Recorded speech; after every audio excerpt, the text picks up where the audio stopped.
अमेरिकी सैनिकों ने अफगानिस्तान को छोड़ दिया है। आपको बता दें कि तालिबानियों ने 31 अगस्त तक की डेडलाइन दी थी कि अमेरिकी सैनिक जितने भी अभी वहां रह गए हैं वो सभी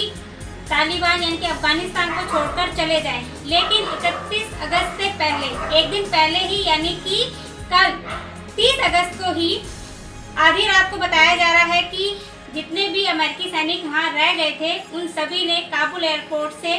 उड़ान भरी और इस तरह से अफगानिस्तान से अमेरिकी सैनिक पूरी तरीके से जा चुके हैं। आपको हम ये भी बता दें कि 30 अगस्त को जब अमेरिकी सैनिकों ने काबुल एयरपोर्ट से उड़ान भरी उसके बाद से ही तालिबानियों की तरफ से ये खबर आ रही है कि उस दिन को उन्होंने आज़ादी का दिन बताया है और साथ ही तालिबानियों ने इस दिन को बहुत ही हर्ष के साथ इन्होंने इस बात को ये भी कहा है कि ये दिन हमारे लिए बहुत ही खुशी का दिन है क्योंकि अमेरिकी सैनिक अब यहाँ से जा चुके हैं और इस दिन को उन जितने भी वहाँ पे तालिबानी लोग थे उन सभी ने हवा में फायरिंग करी और इस दिन को जश्न के रूप में सेलिब्रेट किया। लेकिन अब एक सवाल अमेरिका के ऊपर सबसे बड़ा सवाल ये उठता है कि आखिर 31 अगस्त को जब तालिबानियों ने ये डेडलाइन दे दी थी कि अमेरिकी सैनिक वहाँ से जा सकते हैं तो वो एक दिन पहले ही वहाँ से अमेरिकी सैनिक क्यों छोड़ के चले गए, ये सबसे बड़ा सवाल है। क्योंकि अमेरिका की अभी तक की जो कार्रवाई देखने को मिल रही थी उससे यही लग रहा था कि हो सकता है कि अमेरिकी सैनिक वहाँ पर थोड़े दिन और रुके। लेकिन अब ये पूरी दुनिया के लिए सबसे बड़ा सवाल ये है कि आखिर अमेरिकी सैनिक एक दिन पहले ही वहाँ से क्यों चले गए। दूसरा सवाल हम आपको ये भी बता दें कि 2001 से 2021 तक यानी कि 20 साल तक अमेरिकी सैनिक ने वहाँ पर एक लंबा समय वहाँ पे गुजारा था। और आपको ये भी बता दें कि 9/11 में जब वर्ल्ड ट्रेड सेंटर पर अमेरिका में हमला हुआ था उसके बाद से ही अमेरिका ने ये कसम खा ली थी कि जिस भी हमलावर ने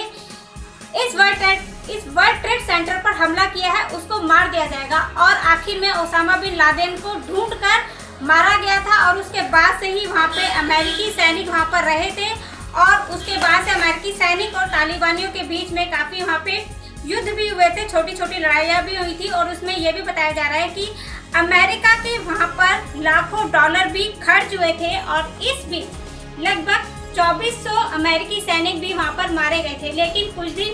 कुछ समय पहले ही अभी अमेरिका और तालिबानियों के बीच में जो दोहा संधि हुई थी उसमें ये बात सामने आई थी कि अमेरिकी और तालिबानियों के बीच में जो संधि हुई थी उसमें यह बताया गया था कि अमेरिकी सैनिक वहाँ से चले जाएंगे। अब ये सबसे बड़ा सवाल तालिबानी जो आतंकवादी हैं हम उनको आतंकवादी इसलिए कह रहे हैं क्योंकि वहाँ पे जिस तरीके से अभी तक की जो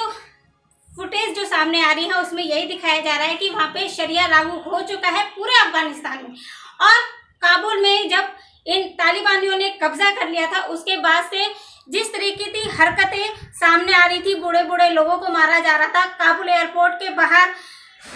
जो बेगुनाह जो लोग हैं उन पर फायरिंग की जा रही थी। उसके बाद अब ये देखना होगा कि अमेरिकी सैनिक वहाँ पे चले गए हैं, पूरे अफगानिस्तान में अब तालिबानी लोगों का कब्जा हो गया और थोड़े दिनों में ये भी बताया जा रहा है कि वहाँ पे तालिबानी सरकार भी बन जाएगी। ये सरकार किस तरीके से अफगानिस्तान में काम करेगी, क्या शरिया लागू होने के बाद जो बताया जा रहा है कि 20 साल पहले का जो तालिबान था अब वो ये तालिबान बदल गया है। लेकिन ये तो कुछ समय बाद ही पता चलेगा जो सरकार सामने आएगी वो किस तरीके के काम वहाँ पे करती है, लोगों को कितना या लोगों के लिए वो कितना अच्छे तरीके से काम करती है राजनीतिक रूप में, सामाजिक रूप से, और जो कूटनीति जो होती है पूरी दुनिया के लिए वो किस तरीके से ये लोग काम करेंगे। क्योंकि बताया ये जा रहा है कि जब शरिया लागू हो जाता है तो वहाँ पे सबसे ज़्यादा जो महिलाएं हैं,